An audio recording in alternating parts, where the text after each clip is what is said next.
rAVe is a full-service creative agency that provides AV companies with creative services, marketing, and public relations support. What don't we do? We do it all.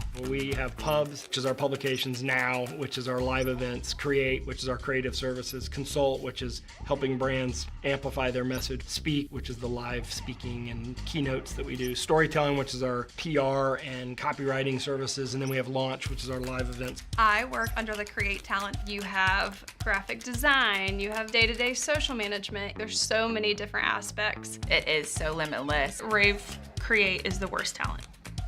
If someone said that rAVe Create was the worst talent, they would be lying. And Speak is the best talent, and I've never lied. Like whatever president that was that chopped the cherry tree and felt really bad and didn't. Is it Abe Lincoln? I'm Abe Lincoln of this office. My talent is rAVe Speak. We will be a personality or a host for different events within the industry. One talent I fall under at rAVe is rAVe Now. People know me as the person that's gonna come shoot their videos. My talent at the rAVe agency is storytelling. We help our clients break through the clutter and the noise in our industry. My favorite part about my job is that every day is not the same. I love the people of rAVe. You know, we have great people, we have a great team that really cares about what we're doing. We have a lot of talented people. I'm able to come in to basically any meeting and be like, hey, okay, I've got a really weird idea. Everybody just keep your comments until the end. We go beyond just what we've done so far.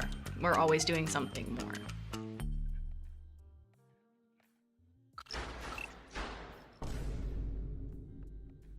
All right, welcome. Hello, and welcome to the rAVe Esports Show. I'm your host, Bubba Gaeddert. Thank you so much for being here today. It is March 28th. It is 11 a.m. Central, noon Eastern. We've got a fun show to talk about the stuff that we've been talking about for the past few years. Well, I guess probably since the 70s when it comes to all the things we're going to talk about today. And I'm super excited to have a great guest. If you haven't been around, this is our 10th episode, and we have been streaming all sorts of fun stuff around esports, scholastic esports. We've had people actually 2 weeks ago, we were at the Army West Point Esports Arena, and we actually got to get a live view. If you haven't seen that episode, just go back to any of the socials for rAVe or me, and you can see that we actually toured with Victor Castor, his arena inside Army Esports. And it was really neat. So if you're here today, we're going to be talking about the metaverse. It's going to be exciting. We're going to be spending some time learning some things about virtual reality, AR, XR, and I'm super pumped. If you didn't know, this show is also a charity partner of the Video Games and Esports Foundation. If you want to support the Video Games and Esports Foundation, support disenfranchised students in low-income areas with access to STEM education through video game and esport clubs in schools with these low-income communities. That's what the Video Games and Esports Foundation does. Kyle, thanks so much for being here. I love it. Thank you so much. If you guys are in the chat, we got about 9 people in the chat right now. Thank you guys for being here. We'll have some other shows actually coming up here in 2 weeks, I believe. It might be actually sooner. I'll have to double check my calendar, but we're going to have Joni Kraut. Joni Kraut is the executive director of the Women in Games International nonprofit organization, and she was just at GDC, I think, as well as it's next week. Thank you, Carrie. It is next week, next Thursday. That's right. We pushed back a week because of big events happening around the world for AV. So next week we'll be doing a show with Joni Kraut, and we'll be talking about diversity, equity, inclusion. And so if you're sticking around, please check the show out. This whole time we're going to be talking about the metaverse as well, but we're going to drop a real quick commercial for 2 of our sponsors, Nortric and Extron.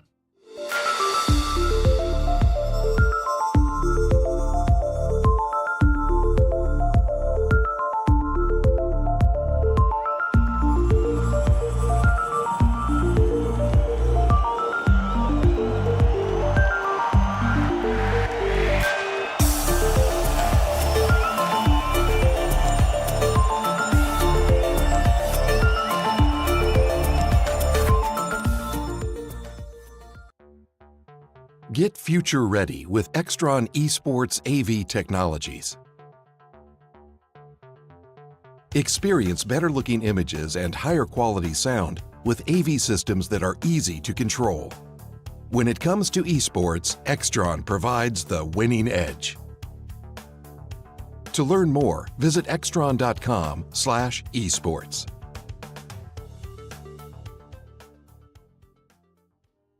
All right, so thank you, Extron and Noitric. Thank you so much for sponsoring. Big shout out as well to the rAVe agency, rAVe Pubs, Gary K and Carrie Lartz. We are live on multiple platforms. Let me just read the list here. We're on Kick, Twitch, 2 Instagrams, 2 LinkedIns, 2 YouTubes, Facebook, Twitter. We are also on TikTok as well. So if you're over there on TikTok, hello, how's it going? Yes, hello, how's it going, VF? Good to see you. Welcome to the show. But we are going to jump in right now, spend some time with our guest, and learn about the metaverse and learn about AR and VR. And I'm going to bring in my guest, Ed. How are you today, sir? Oops. How are you, sir?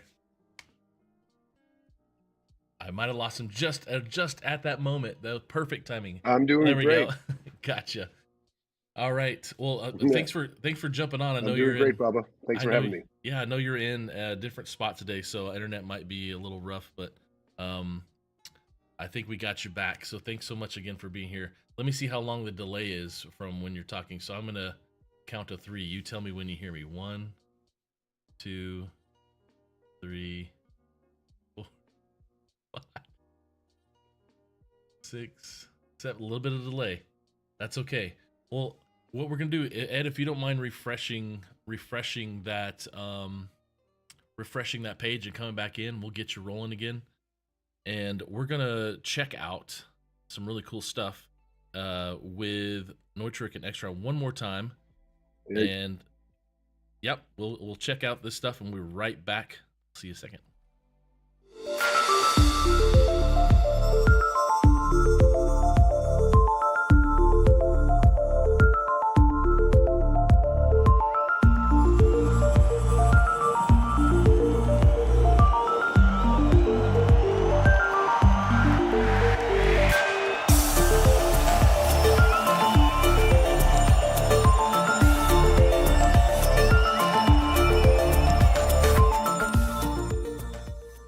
All right, perfect timing. It's funny, we were just talking about EA, and he was like, hey, I'm glad we got a video expert. And I said, man, there's going to be issues with tech, and it's going to happen. And what do you know? It happened right there. But I'd love to hear from the chat. We've got about 12 people in the chat from all over, from different platforms. What do you guys know about the metaverse or AR? We're going to bring Ed back in here and pull him into the show. But give me just 1 second, Ed, and I'll pull you in. But I'd love to hear from the chat. Okay, he's good. I'd love to hear from the chat.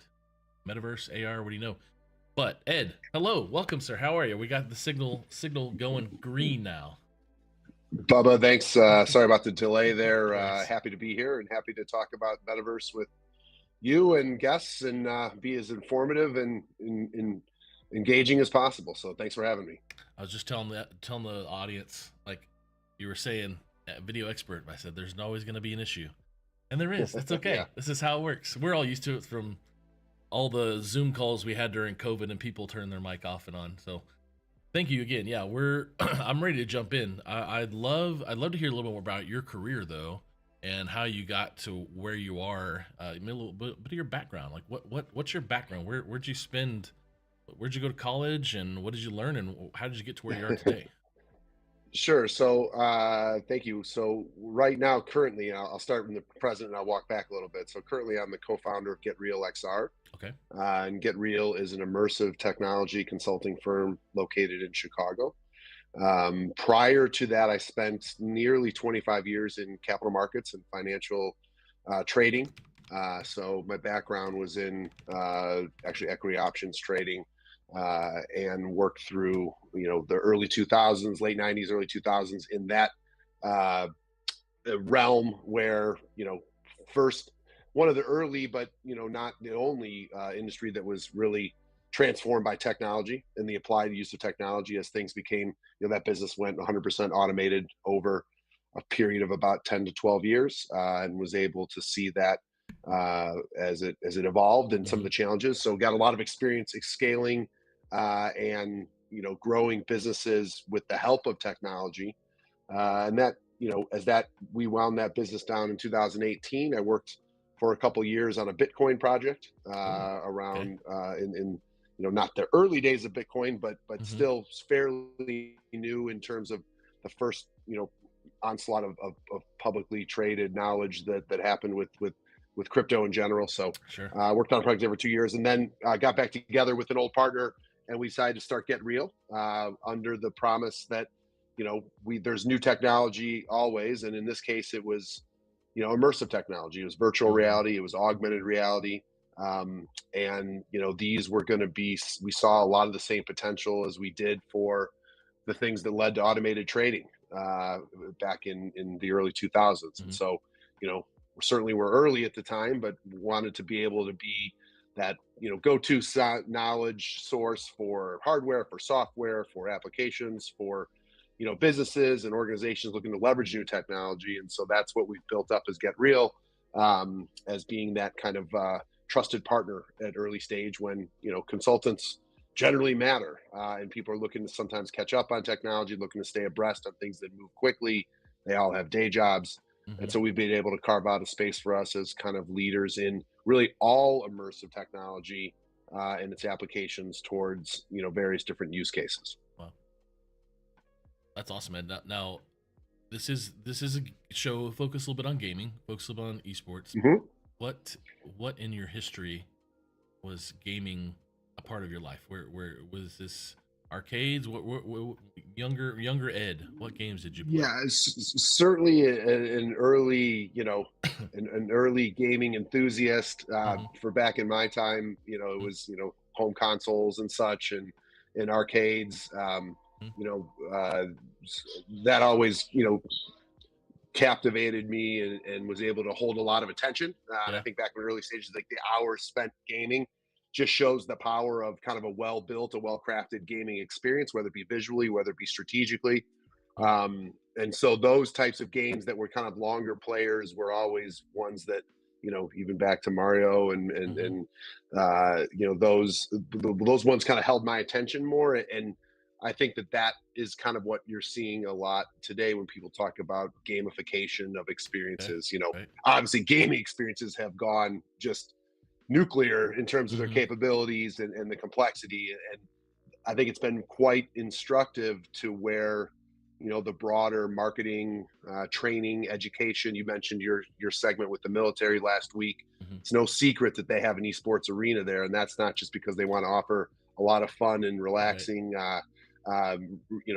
relaxation time to their students, because there's a lot of practical applications people learn, and the learning and the intensity that can be delivered through these gaming experiences and through the game engines that they're developed on can be applied in certain ways that can really increase the efficacy of education, of training, certainly visualizing data, visualizing space in a new way. So, some of that early enthusiasm and certainly the applied nature of it as we kind of see it coming through today is what really interests me most.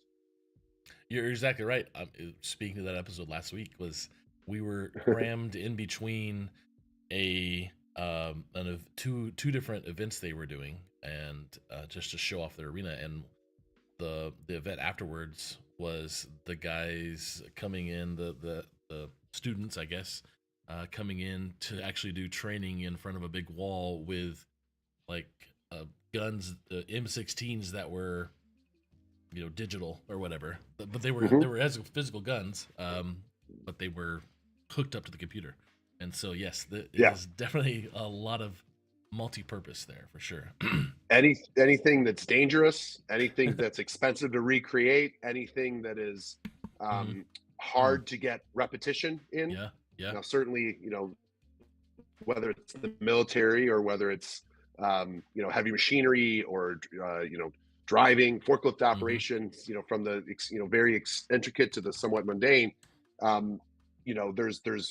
There's a lot of data out there that backs up the fact that the more people can kind of be in that environment, the more you can put your brain in the environment to kind of learn. Is it will never replace the real online, real life training per se, but you can do a lot of building up before that real life training to help, familiarize people with routines, familiarize people with operations, to have them understand what it's like. You can replicate some of that nerve, that tension, certainly with the addition of biometrics. So it's a pretty interesting field. And, here it is at, usually cutting edge is military, but we're seeing that, across, a lot of it in logistics, in trucking, in training, again, heavy machinery operation, a lot of oil rig, energy and gas safety, mining safety, these very, industries where one mistake, where you generally are trying to train a lot of unskilled labor, newly skilled labor, and one mistake could be costly, even deadly.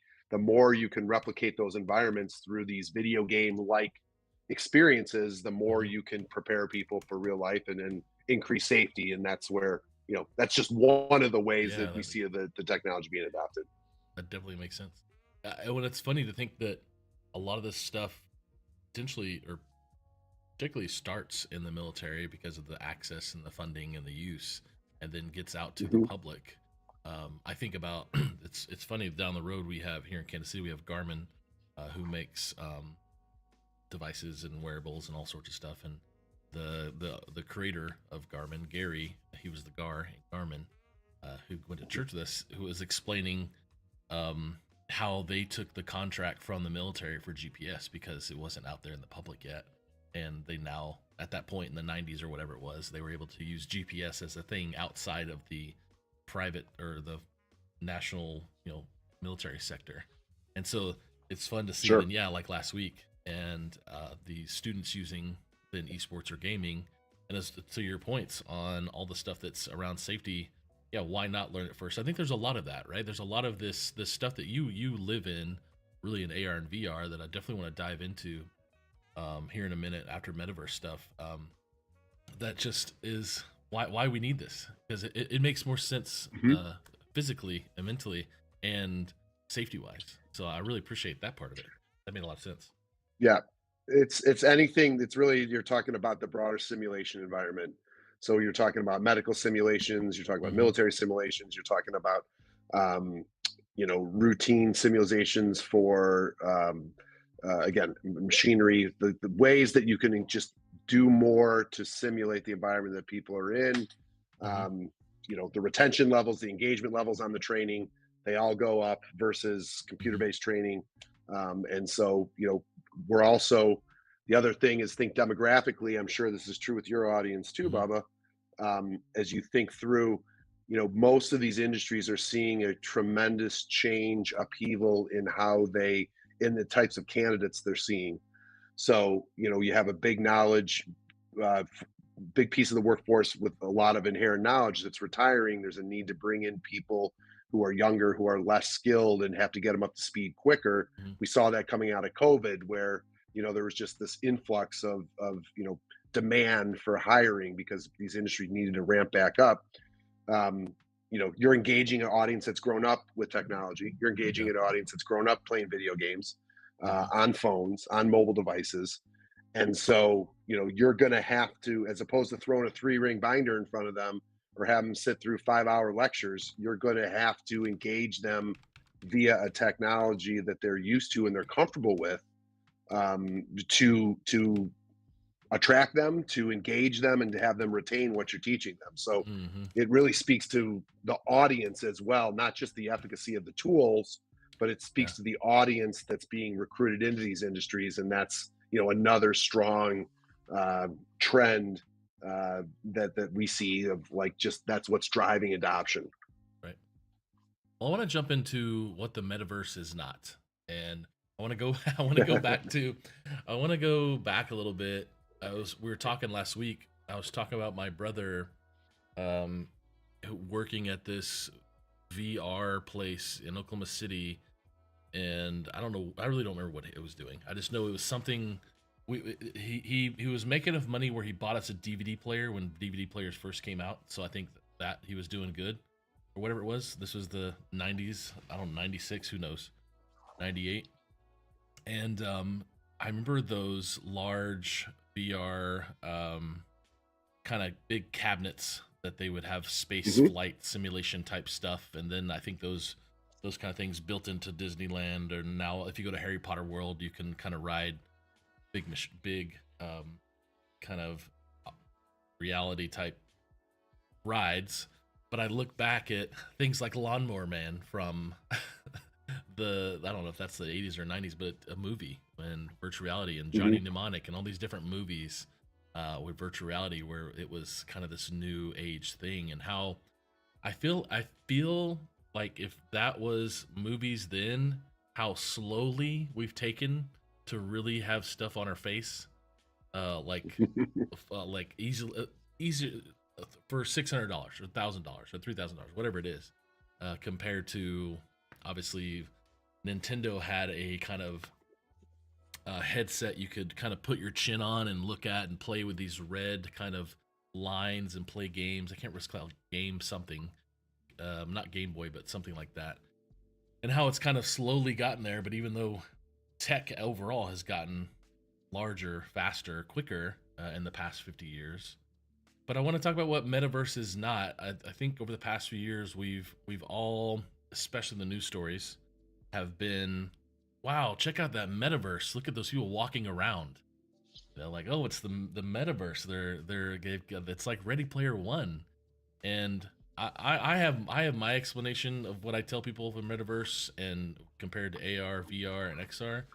You in this expert in this field, can you help describe what people need to know, what the metaverse is, and how we've kind of moved away from it, and Meta's involved and all this other stuff with Facebook and Mark Zuckerberg? Can we just give an overarching kind of 30,000 foot view definitions of metaverse, AR, VR, and even we'll talk into spatial computing right after that. So give me some knowledge here, Ed.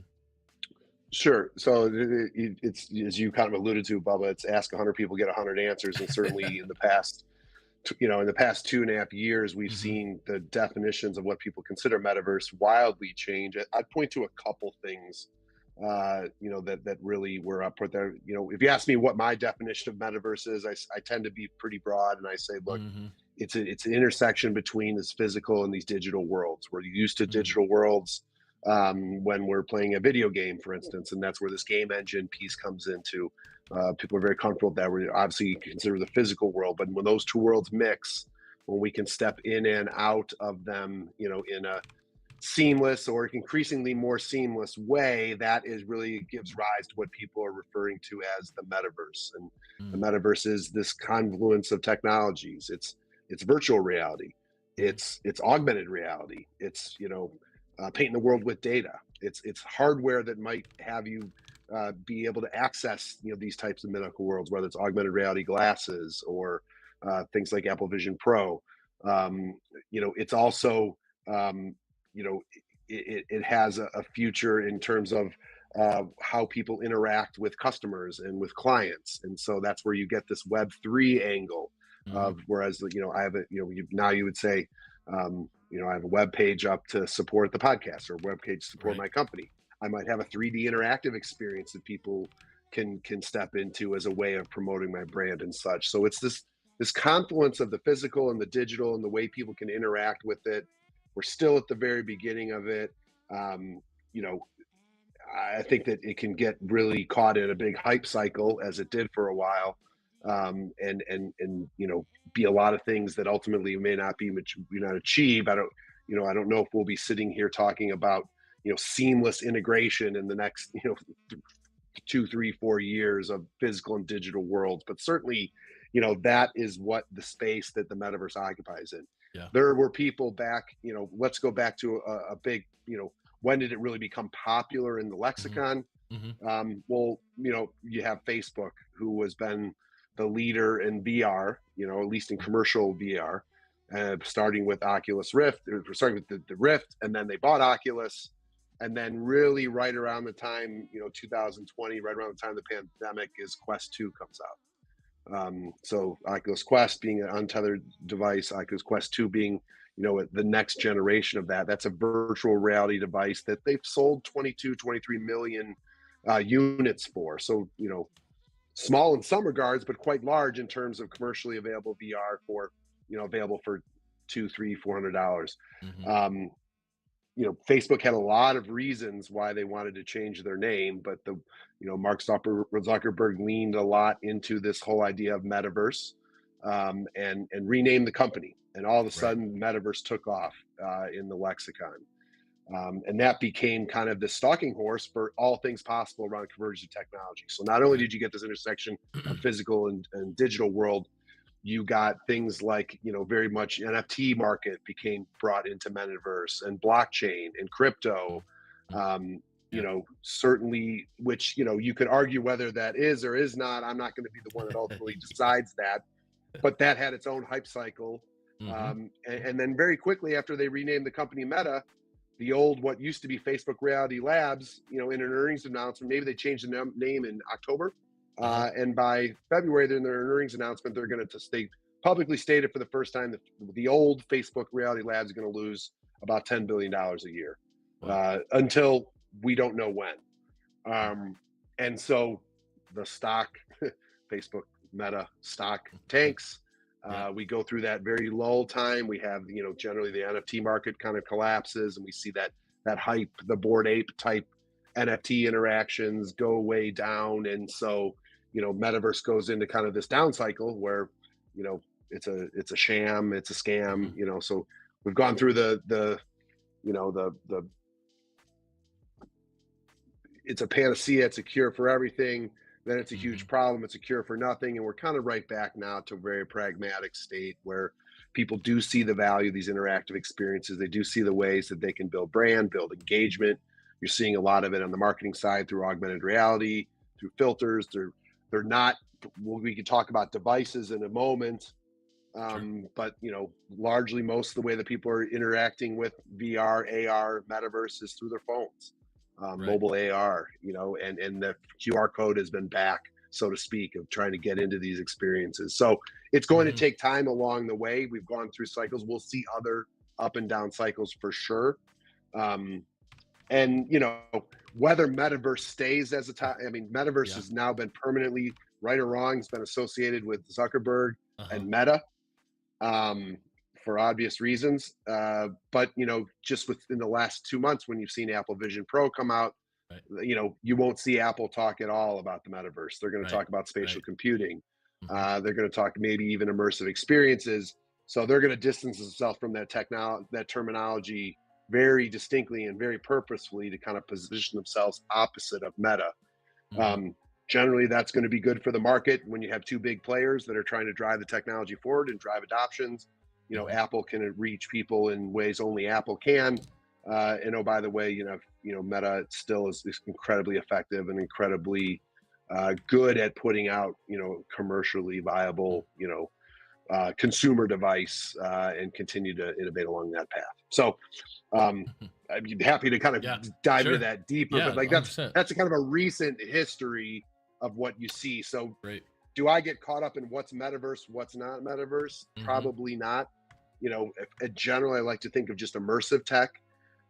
I'm sure we're going to get to AI in a second, and I won't spend a lot of time on it now, but there's a lot of people, and I'm probably one that believes that like all great technology kind of converges over time. And there's a large AI piece to metaverse, I believe, too. Whether that be, LLM powered chatbots, and when you can combine, the knowledge and dialing in the efficacy of a chatbot that's powered by an LLM around a particular subject, combine that with, say, Unreal Engine metahumans, and being able to recreate, that avatar, that real looking avatar, and get into some training interpersonal scenarios with that, or have that be a brand ambassador for you in an immersive experience that people can join. Have that be text to voice around something like 11 Labs technology, where you can imitate voice and all these things, and text to video is out there, and text to 3D will be out there shortly. So all of these things kind of will intertwine. So it's really interesting to think about it, and certainly not done evolving. Yeah. Well, I love that I'm able to now use Canva in my Chat GPT, which is nice. So I think we'll definitely jump into AI. I've used it way too much.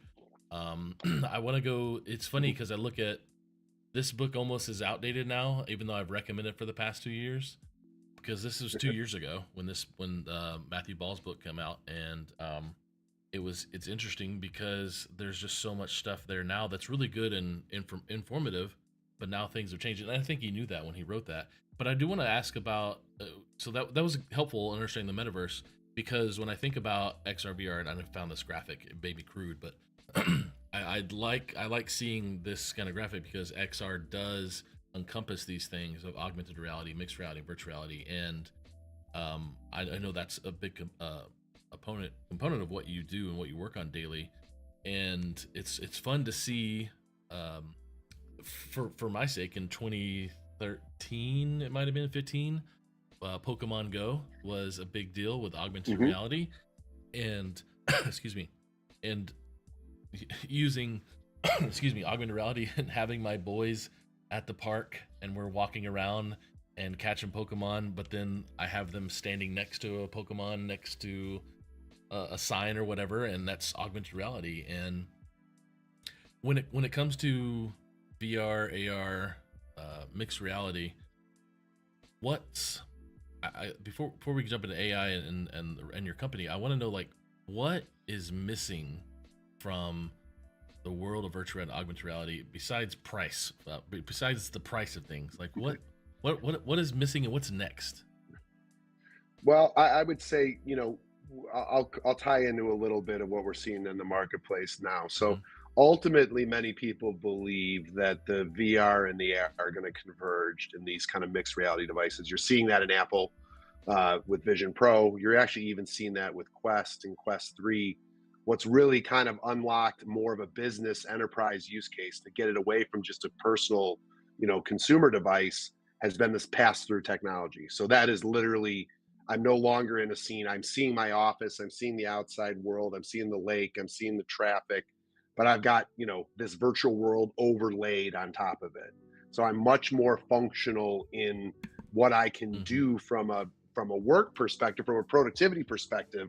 I can take meetings. I can watch 5 different monitors. I can, have scrolling information. I can make calls. I can do all this from just, the seat of my desk, or, even walking around in an airport lounge, et cetera.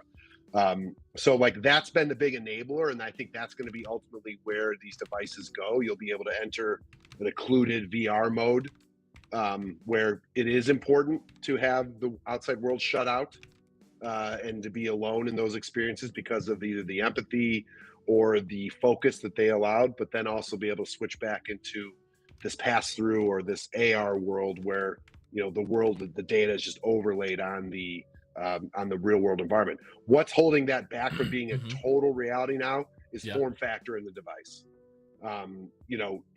We aren't ready to be walking around with the boxy Quest 2 on our head. Okay. I can sit here in my chair right now. I can wear that I'm a professional. I can wear that for probably an hour and a half, battery life, Apple Vision Pro, again, little heavier, pretty well balanced, but yet again, you're probably talking about, you're talking about an hour and a half. Like, you need to get to the point down the road, and we're not there yet, where convergence of technology gives you something that looks like the pair of glasses that you're wearing right now, or a pair of Ray-Bans. You see it a little bit with this Facebook Ray-Ban stories, by Facebook or by Meta. That's the first cut of what that form factor. Now, you can't put the compute in there. Apple's going to say, I'm not giving you a headset, I'm giving you a computer. So you're wearing a Mac on your head, not a pair of glasses. Exactly. But ultimately, the world where, your phone costs $2,500 and it's running on 5G technology, so all your compute power is happening up on the edge, on the pole, and your glasses are just an interface into what's happening in your pocket for the compute. There is what people think is going to be the big unlock. We are years away from that, both socially and practically from a technical standpoint. But ultimately, as that form factor gets more social, and you'll see people wearing Vision Pro now in airport lounges. I mean, people remember the big failed experiment of Google Glass back in 2014, 2013, 2014. Oh, quite, yes. The world was not ready. for people to have outwardly facing cameras on their glass. Yeah. And people were ostracized for it. The world's a little different now for sure, but that form factor has to be right for people to be able to wear that in public. So, that's why you're seeing so much of AR go through on phones. People are not going to wait for that technology to try to advance some of the use cases. But ultimately, as that form factor begins to merge and you're able to choose between occluded and kind of pass through AR modes, if you will, and it becomes lighter and it becomes just like wearing a pair of glasses. No one thinks twice about wearing ski goggles on the ski hill. No one thinks twice about wearing goggles if you're driving a motorcycle, or if you're in other areas where it's safety goggles and safety glasses in an industrial environment. It just has to get to the point where it's socially acceptable to wear these types of devices, and we're getting there. That will be a big unlock, and that's, I think, will drive a big tech. All right, we're taking the key is it's going to be a while, and so people still are innovating now. Like, it's good enough now. It just, people know it's going to be better. What does the fourth version of Apple Vision Pro look like on your head? Right. So. Well, you're seeing it now, walking around, like walking around. There's plenty of videos of people walking around doing life with their Apple Vision Pro day to day, and it's great. It's early on, these videos were who can make this video first and who can be funny about it. I also want to ask about the AI pin. I lost it. The AI pin. I'll pull that back up. Let me find it. The AI pin that got all the craze this last, I don't know, year. Let me pull that AI pin by Humane, I think. Pull up the video. And so I kind of wanted to know where does this categorize in this device is cool, because here in a second I'll show you show the audience, he's putting on his shirt and he's then asking a question and it pulls up on his hand and it's projected. Where does this fit in? Where does this qualify in the world of things we're talking about? What is it? What category are we putting this in? Or is there one? Yeah, I mean, I think I would view that, again, I'm probably a little more skeptical on these types of devices in the long run. Who knows what the form factor is going to look like for these AI interfaces. We're already pretty well adept at using a phone. Certainly when you're talking about, the ability just to speak into something, we should no longer have to type in, and the world eventually is going to get away from people just face with their phone. Just like this. So like, I understand why they're trying to create these. You press the button, you speak into it. It's an online, chatbot assistant, powered by ChatGPT, powered by Gemini, whatever it might be. So I think it's, to me, it's just the interface. It's not the operating system, but it's just the interface by which people are going to interact with some of this advanced technology. It could very well be a pair of glasses. Bose has an AR, it's more of an audio-based device, but that has a smart glass right now that's projecting audio through your temples on the stem of the glasses. So whatever the device is, it certainly will not be keyboard. It will be voice-driven. Right. And ultimately, if you think about the way people traditionally interact with computers, this gets back to that spatial computing. Again, all these things kind of converging. It is not, we've ever since computers were invented, they ever had a keyboard or a mouse. And then sometimes it was a touch screen, and that's how people interact with them. Well, eventually, think of what gets blown away when you can just speak into a computer and you can use natural language. Right. So in many ways, Vision Pro or an AR glass and some of these technologies aren't the next evolution of an operating system, if you will, for a computer. It's the final. It's right. Some people I've heard voices. It's the final operating system for a computer. They'll no longer, I can be spatially aware and I can move my hands through files and I can pull documents down, or I could start applications, or I can speak into things and get answers. It can be displayed in front of me in my glasses, overlaid the Right. augmented world. Like, there is no higher form. I mean, I guess you could probably be doing it through like Neuralink, but Right. you know, there's no higher form of human computer interaction Right. than just using, you know, my hands, my voice, my eyeballs, my Mhm. gaze, Mhm. and being able to control. And that's, you know, that's come a long ways from Right. DOS prompts and coding languages and trying to understand, you know, learn C# and learn Java. Mhm. You know, ultimately we're going to be entering in a world, you know, further down the line where, you know, the way people interact with devices will have changed. And so Yep. these are just steps along the way for sure. Well, I want to come back here in a second after a quick word from Extron, our sponsors, about Get Real, and then some really cool videos that you provided. So we'll be right back. We're gonna check out this commercial. Get future ready with Extron Esports AV technologies. Experience better looking images and higher quality sound with AV systems that are easy to control. When it comes to esports, Extron provides the winning edge. To learn more, visit extron.com/esports. All right. I want to jump into Get Real and your organization. Can tell me what you mentioned in the beginning of the show, but if you're just tuning in, we're here with Ed from Get Real and the co-founder, talking about metaverse, AR, VR, XR, spatial computing, AI, everything that is always in the news that you are blowing right over your head. So tell me about Get Real. Yeah, so Get Real, we're an immersive, as I said earlier, we're an immersive technology consulting firm based in Chicago. We really have three areas of business that we've evolved into our focus. So number one is traditional hardware and software consulting and immersive tech. So that is, you know, use case, whether it be training, whether it be education, whether it be, you know, architecture, engineering, construction, whatever.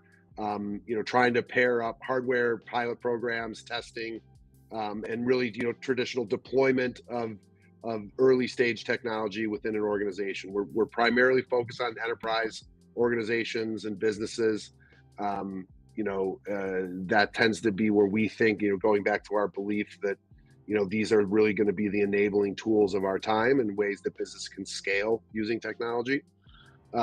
So we offer, you know, traditional consulting services in that regard. Of note, which I think we'll see some examples of them here in a moment, is our, you know, we're really into the design of these immersive experiences. So, you know, for clients, for instance, we've worked with the United States Olympic Committee, we've worked with University of Maryland Global Campus. When people are looking to have one of these metaverse experiences, from the creative design to the structure to the onboarding to the testing, you know, we can build these experiences from beginning to end and ensure and support them to make sure that they're effective for our clients and their ultimate users. So what you're seeing right now, you know, University of Maryland Global Campus, one of the largest online providers of post-secondary education, they're already an online university. They were looking for a way to leverage the metaverse in their work to have a homecoming event over the course of 2 or 3 weeks back in October. They service over 80,000, you know, students in 3 time zones, Europe and Asia, as well as the U.S. They're the number one provider of post-education to the U.S. military. Wow. So we built and designed this kind of world, virtual world, using Unity. So a lot of video game elements to this as well, for networking, for presentations. Going in. Networking, presentations, portals. You can see a little bit here. There's been an online, you know, we had an online dance party with the DJ that was simulcast from an in-person event. So, you know, these types of events are very common for people that not only are already tech forward, but they're trying to harness a remote audience, and they're trying to engage people in new technologies. Many people got into this experience on the browser. So it was kind of a 2D I mean, it was on the 2D browser, but this was also available in headset as well. Okay. So, you know, it was a, you know, incredibly immersive experience as you were walking around in a headset.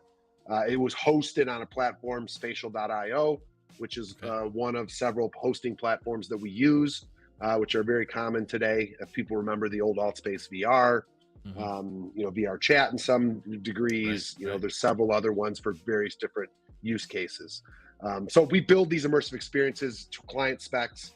We can do the creative, but we also, just the way you would engage almost an event coordinator, an event planner, an event consultant in real life. Yep. We're coming in as well. Do this, don't do this. This works well, this doesn't. Let's get your speakers trained up. Let's make sure the event flows.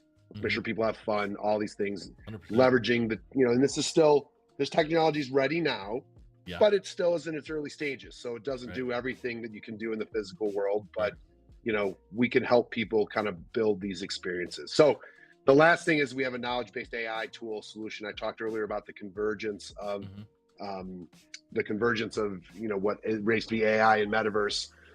So we have our own LLM powered tool that combines a lot of the work we used to do, frankly, in the knowledge capture for our consulting firm that really can apply towards any industry, and leverages all of the natural language processing and sourcing of data, but able to offer citations, be able to customize output. I mentioned all the different formats before, and leverage LLMs for that big, powerful summary engine to do so. So, that's where we're focused on today.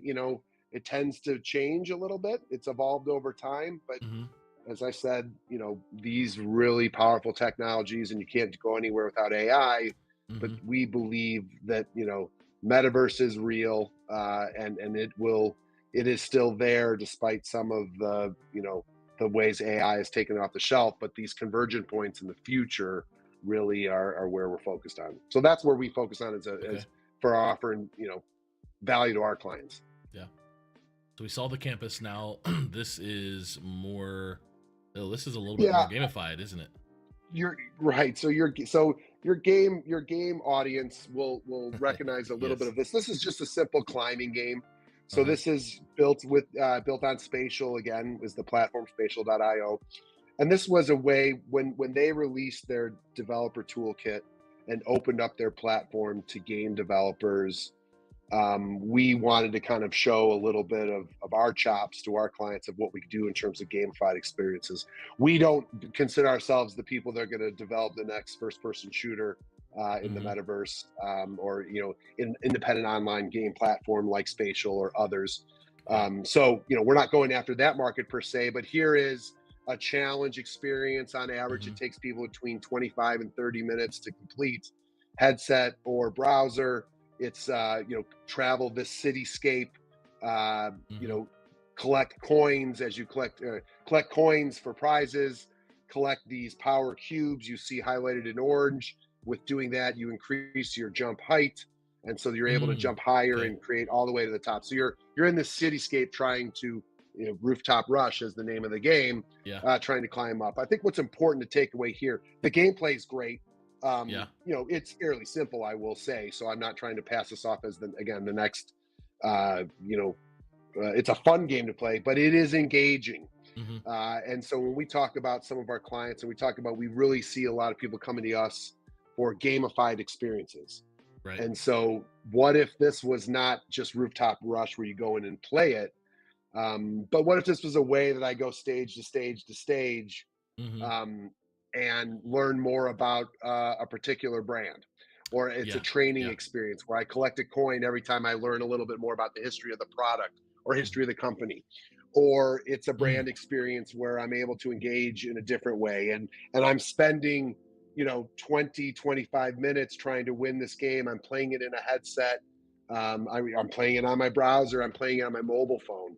A different experience, engaging. It's just scratching the surface, but I think it can be very effective for, we've seen museum clients, for instance, come out and want to build these interactive experiences. And again, educational, training, a little more corporate experiences where we would focus on, but all around leveraging these gamified. So gamification is very big concept, a big trend that we see, and the ability to kind of customize and build these things, to client specs is something that we're really excited about. So you'll see a lot more of this going forward, in various different formats. You're already seeing it again in the mobile AR on the phone, where scan a QR code, have an experience, get a, based on proximity, get a coupon sent to you, right. So, more of an e-commerce type play, but, ways and again, that if I'm spending 20 minutes,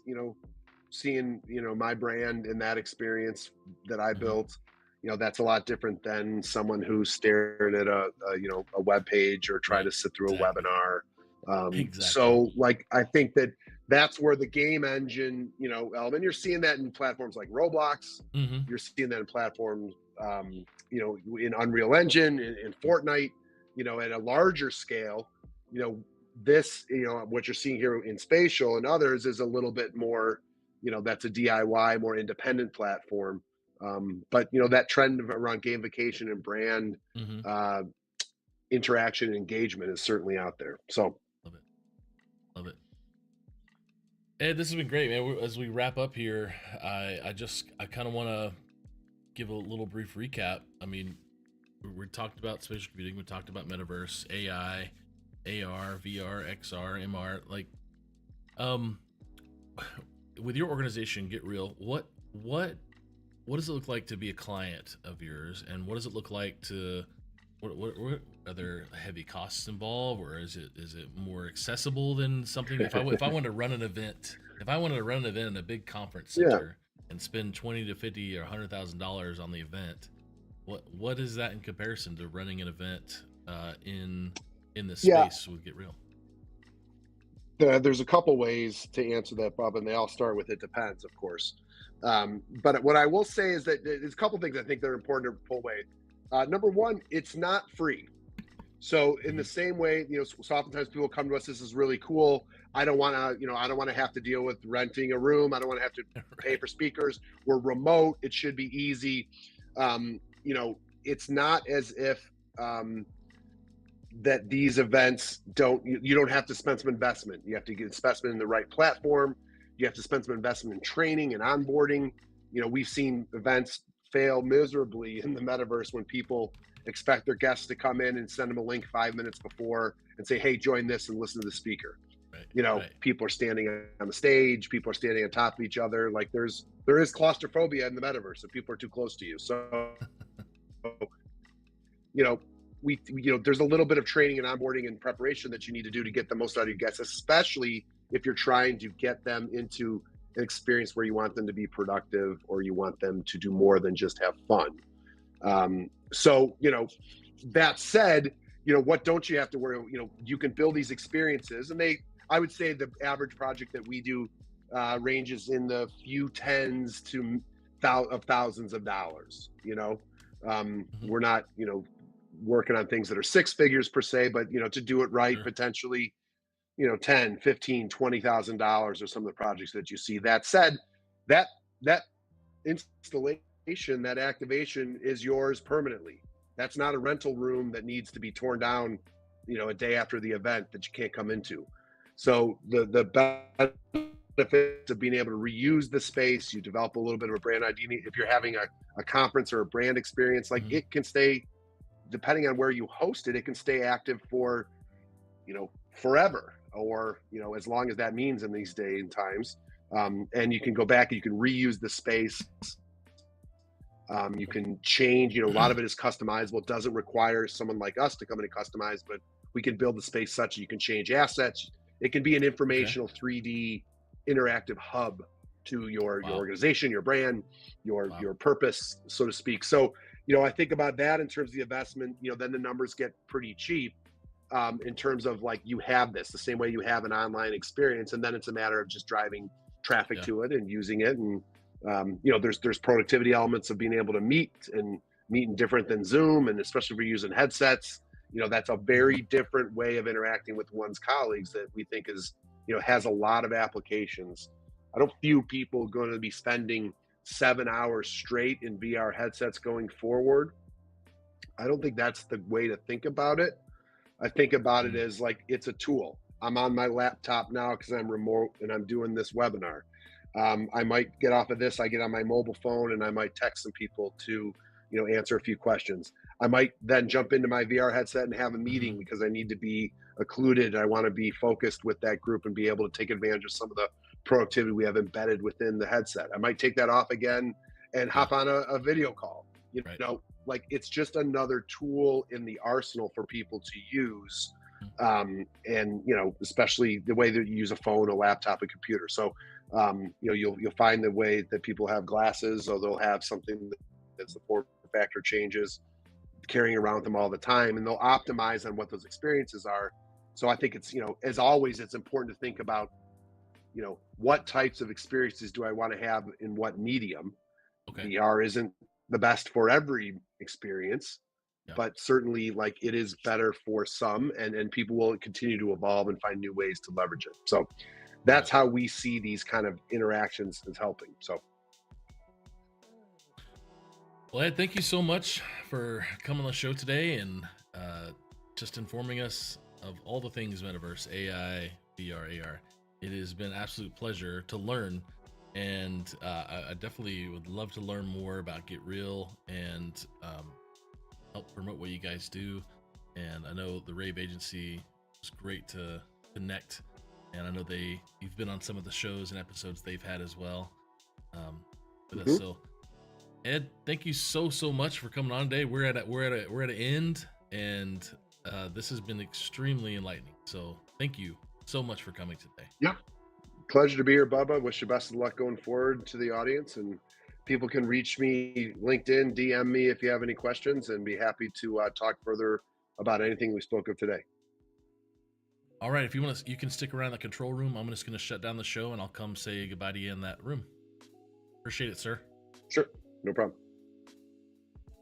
All right, everyone. Thank you so much for coming today. Lots of informative stuff today about everything that we're hearing so much about.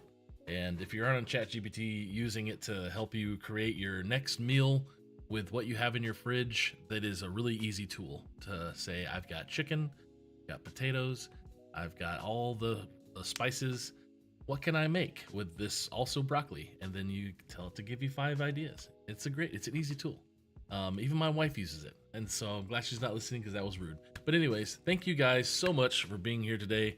We're going to have a quick shout out to Extron and Neutrik, and we will see you next Thursday, same time. We're going to be with Joni Kraut from Women in Games International, and we're going to talk about gaming. We're going to talk about diversity, equity, inclusion, her experiences at GDC, the Game Developers Conference this last week as well. Thank you guys. Stay amazing. We'll see you next time. Bye.